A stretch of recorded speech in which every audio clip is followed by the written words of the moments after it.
Alright, let's just make sure this works. You guys hear me okay? Am I even on?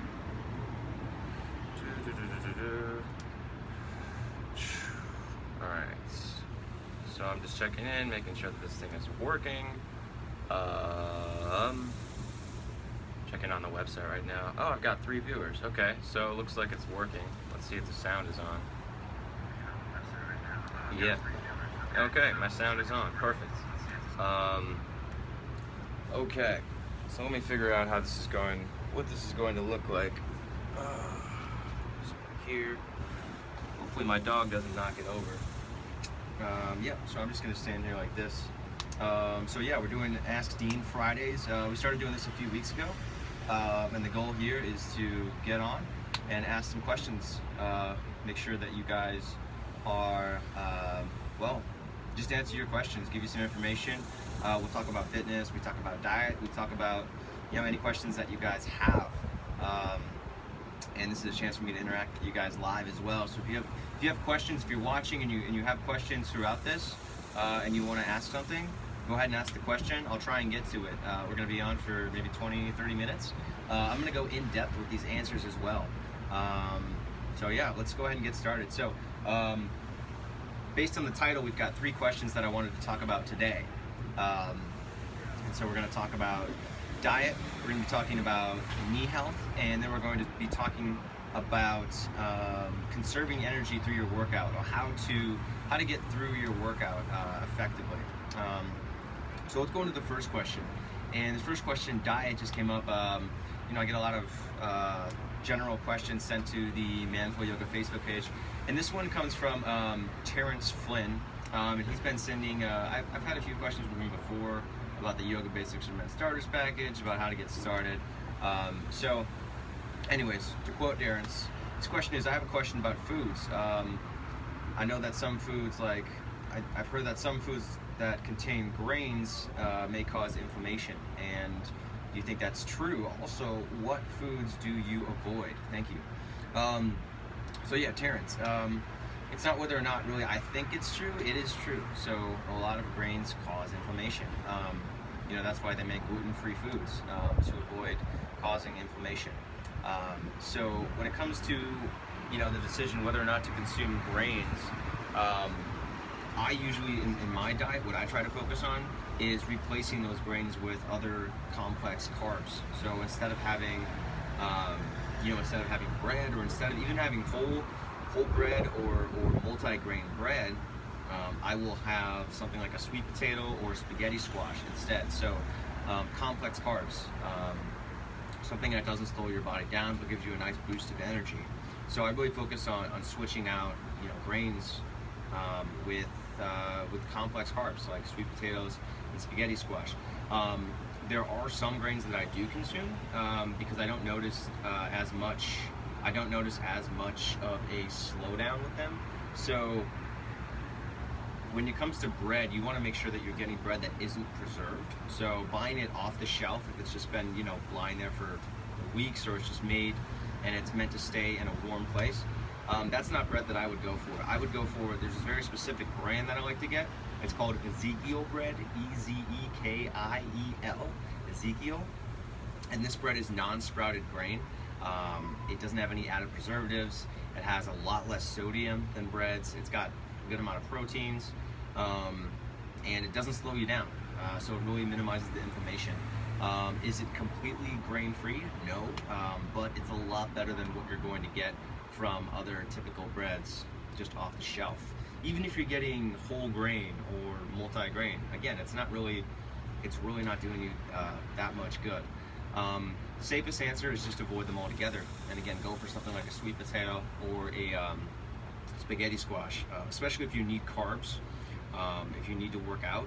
There's a big argument that goes on between the people like, you know, between the paleo people and people who are really big fans of the bulletproof diet, which is very popular. I'm a brand ambassador for the bulletproof, and there's a big debate that goes on about whether or not you should have carbs at all, whether you should be switching more to a fat-based diet so that you are getting your energy from fats instead of carbs.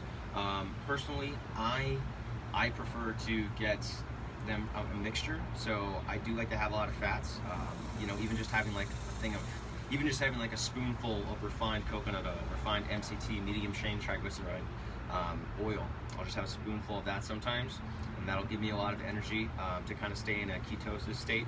And that's a whole nother can of worms that we won't open right now, but anyway, so a lot of fats and then a mix of good carbs. But yeah, avoiding those carbs that do cause inflammation, like breads. So let's go on to the next question. The second question just comes down to knee problems. So I was working out with one of my webcam trainees earlier this week, and we've been working on flexibility, we've been working on core strength, we've been working on building up endurance, on really working on spinal mobility is one of his big things. And as we're going through the postures, we're talking more about his history and learning about, you know, stuff that injuries that he's had in the past, his sports histories, and we're really starting to get into the knee stuff and realize that he's got a lot of stuff with his knees going on. Nothing really coming up right now, but issues when he goes running, for example, having pain in his knees. So when it comes to knee pain, there's a lot of things that you need to look at, but in my experience, what I've really found with knees is it comes down to a lack of strength, and it comes down to a lack of flexibility in your hips. So in the hips, we can talk about the hip flexors, we can talk about glutes, we can talk about core strength, and we can talk about activation of those muscles in exercises like lunges and squats. So the biggest problem that I see when it comes to knees, at least in the hip region, is that those muscles are just inactive during the day. We go to work out, and the only muscles that are active are your quads, right? So you're just working your quads when you work out, because that's what's active during the day. So when you go to work out and you don't do anything to activate your glutes, nothing to activate your hip flexors, you're not going to be using those muscles when you exercise. So that's the issue, and that's what specifically working on inner hip strength, glute strength, and flexibility through your hips, especially through a program like yoga, is going to help with knee problems. We can also look to your ankles when it comes to knee problems. So whenever we want to examine a problem, we want to focus on the muscle parts and the body parts that connect to the problem area. So very often, it's not actually where the pain is manifesting. That's very often not the source of that pain. Usually it's coming from something else. It can come from, so if your knees, for example, it's going to come from the hips, or it's going to come from your ankles. So we talked about hips already. Now going into the ankles, and we can talk about your arches of your feet. Do you have flat feet? Do you have lifted arches? Are your ankles strong? Do you have good flexibility, good mobility through your ankles? Are you using your ankles when you exercise? Are your calves properly engaging when you are running? Do you have good ankle stability? Can your ankle exhibit strength in multiple positions? Does it have to be straight up and down? You know, do you have to be doing a basic balance? Or if you do a lunge and go to one side, do you still have strength in that ankle to support your body weight and support that range of motion? When you don't have range of motion in your hips or your ankles, then that range of motion has to be made up by your knees. Guess what? Your knees, you look at the knees, it just bends and straightens, right? It doesn't. It is a hinge. It's a hinge joint. We don't do a lot of movement through the knees. But if I look at my hip, I can make circles with it. I can go back. I can go forward. I can do tons of things with my hips. So we need to make sure that the hips and the ankles are mobile, and that the muscles in your hips are strong and activating when it comes to knee problems. So that's just a broad overview of when it comes to knee problems. So again, very often it's usually not the knee, it's the hips or the ankles. So start thinking about your body as an interconnected whole, instead of, oh, my knee hurts, so I need to get my knee stronger. That's not how your body works. So start getting an active interest in your body, learning about how it works, and then strengthening and then try strengthening different areas and see what effect that has on your body. So, and the best way that I know how to do that is by using the isometric strengthening exercises involved in yoga, using that intense focus on muscle engagement to strengthen the muscles that you're not using. If you go mindlessly into another workout that you've been doing, like let's say you enjoy doing CrossFit, that's cool. CrossFit is a great way to stay in shape, But if you have knee problems and you continue doing CrossFit without any change to what you've been doing, guess what? You're not going to improve it. You need to slow things down, and you need to strengthen the muscles that you're not automatically using. So again, if I just go back to my CrossFit workout and I say, oh, well, my legs need to get stronger, so I'm just gonna do squats. And you do squats the way that you're used to, instead of slowing it down and saying, wait, I need to focus more on my glute engagement. I need to focus more on my hip flexor engagement. I think I need to use more of my core and lean back a little bit more as I'm doing these squats. So if you take that into account, instead of just going straight to what you're normally doing, you're going to get stronger and you're going to slowly improve your form. By the time you start doing fast again, if you go back to your normal speed and going at fast, you're going to be a lot better because of it. So knee problems, it's going to come down to hip strength, it's going to come down to ankle strength, hip mobility, ankle mobility, and also slowing down your movements, really focusing on the movements and strengthening accordingly. All right, so let's move on. Next question is,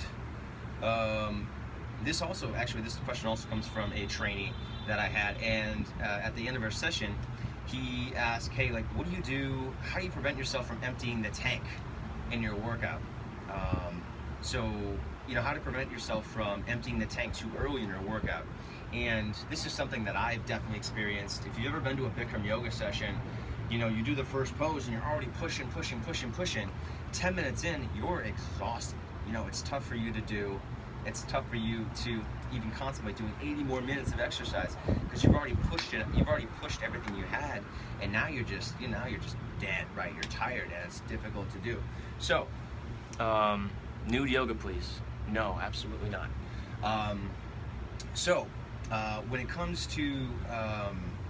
When it comes to deciding whether and how to use energy, you have to kind of figure out what your goal is for the workout. So, you know, if you're just starting out, it's probably going to be impractical for you to push as hard as you can in the whole workout. So it's going to be very hard for you to start off going, you know, 95% and finish at 95%. So instead, what I would recommend doing is setting a pace that you know you can adhere to. So saying, like, I'm going to do about 75 and 80% in all of these postures and make it all the way through. Or maybe you'll set a goal that my goal is to remain in control, to keep my breathing in control the whole time. Maybe you'll set a goal, okay, on these particular poses, I'm going to really push it, and then on the opposing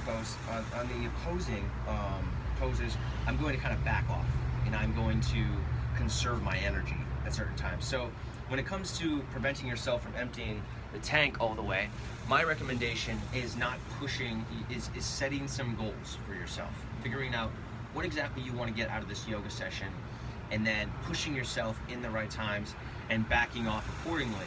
Now, as you get stronger, as you build your endurance, you'll be able to get to the point where you can do your yoga session at 90 or 95% the whole time and focus on pushing yourself that entire time. But as you build up that strength, you need to bring your goals down a little bit and start focusing on certain positions more than others. It's also important, now before I go on to the next question, it's also important to make sure that you are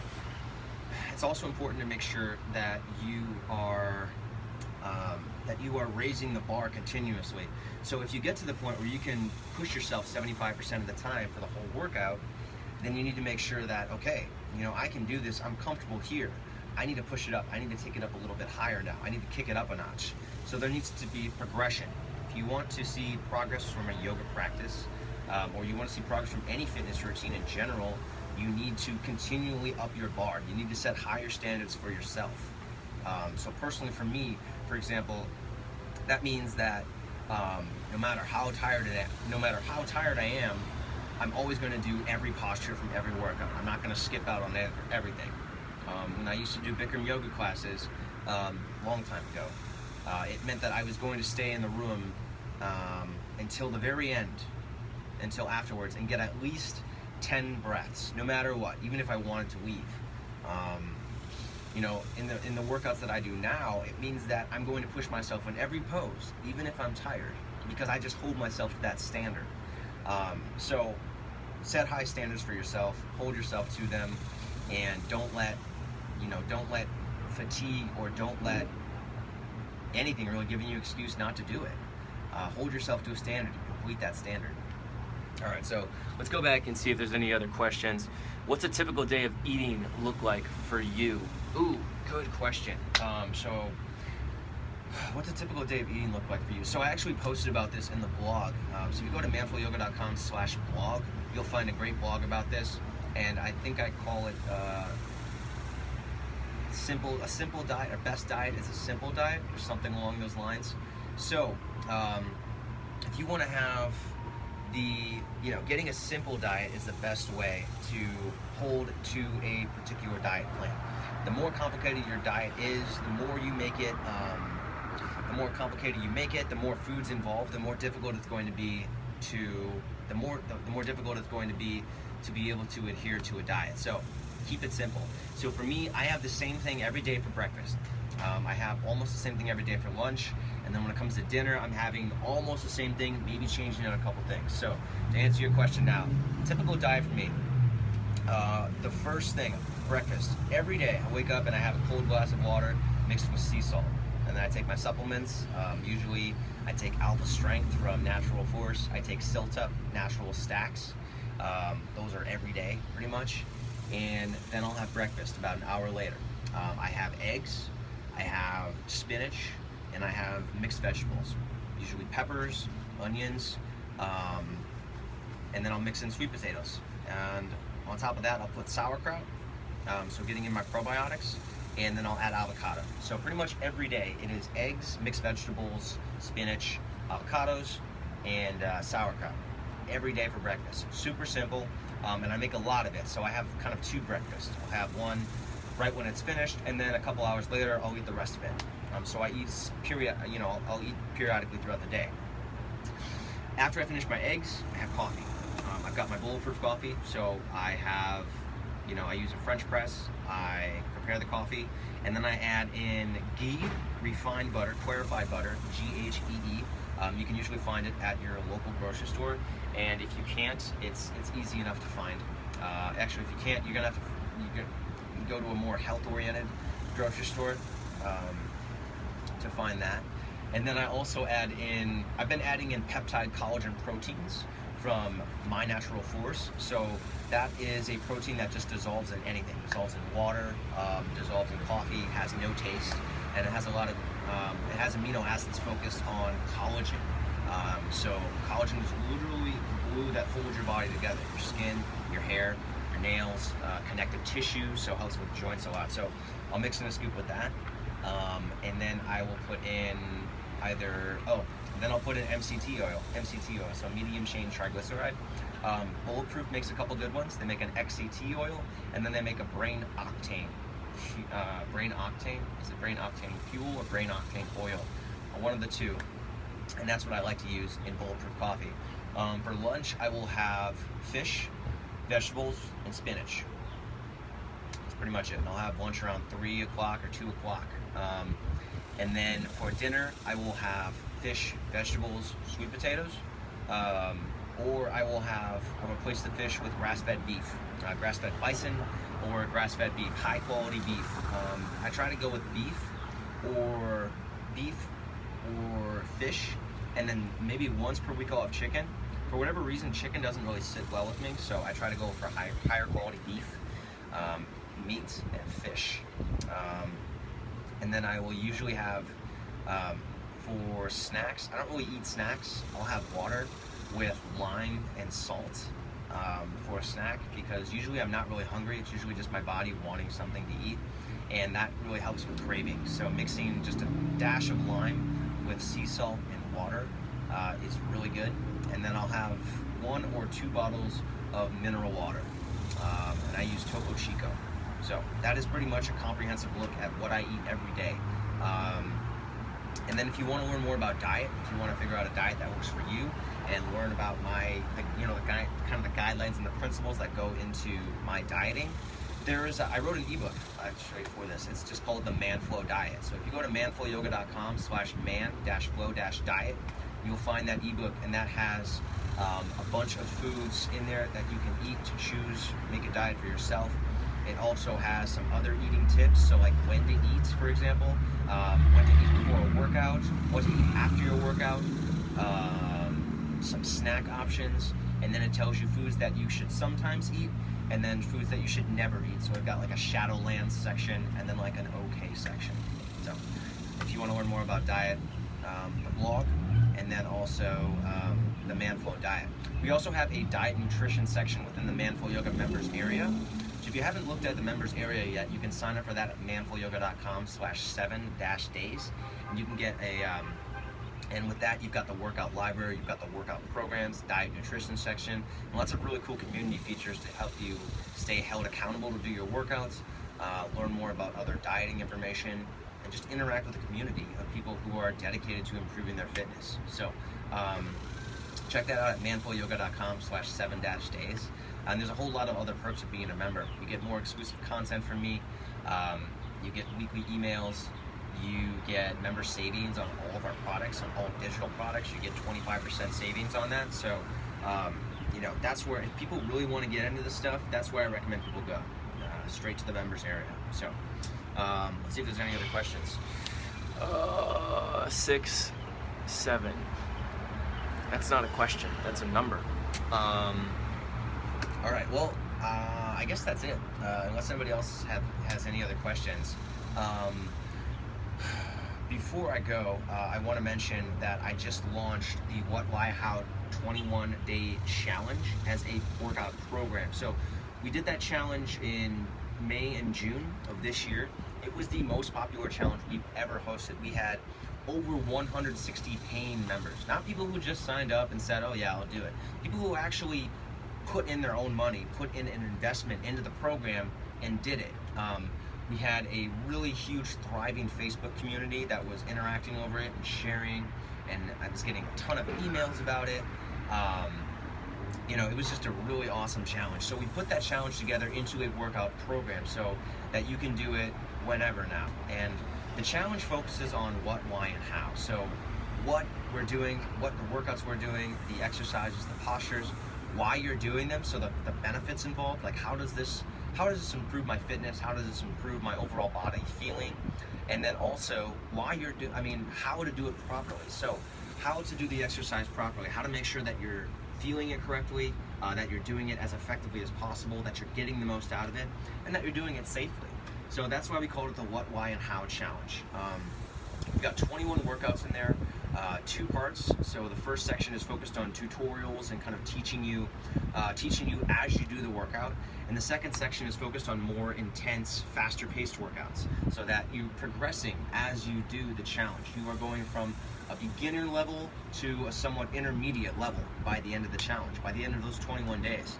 So some really cool numbers that came out of that challenge. We had 70% say that they had noticed a significant improvement in their flexibility. We had, I believe, 84% who said that they had noticed an improvement in their postural awareness, and 89% of people said that they were inspired to make yoga a regular part of their workout routine. So if you know that yoga is something you want to do, and you want to start experiencing those benefits of more flexibility, of more core strength, of less back pain, of improved body feeling, of better posture, this is the challenge to get you started. This is the challenge to get you motivated to do it, to get you inspired to start doing yoga on a regular basis. So there is a full post about it on this page. I think if you go below this post, you'll see a post about it and a link to click on. And if you want to go directly there, you can just go to manflowyoga.com/what-why-how, and you can read full program details. Now I'm telling you this because this weekend only, so from July 15th through the 17th, it is 50% off. So typically this program is a $20 program. We're putting it on sale. Okay, I'm back on, sorry. So, I wanted to say that this is a 50% discount for this weekend only. We're doing that because we just made it a workout program. So normally it's a $20 program. We're putting it on sale for just $9.97. So pretty much less than 50 cents per day.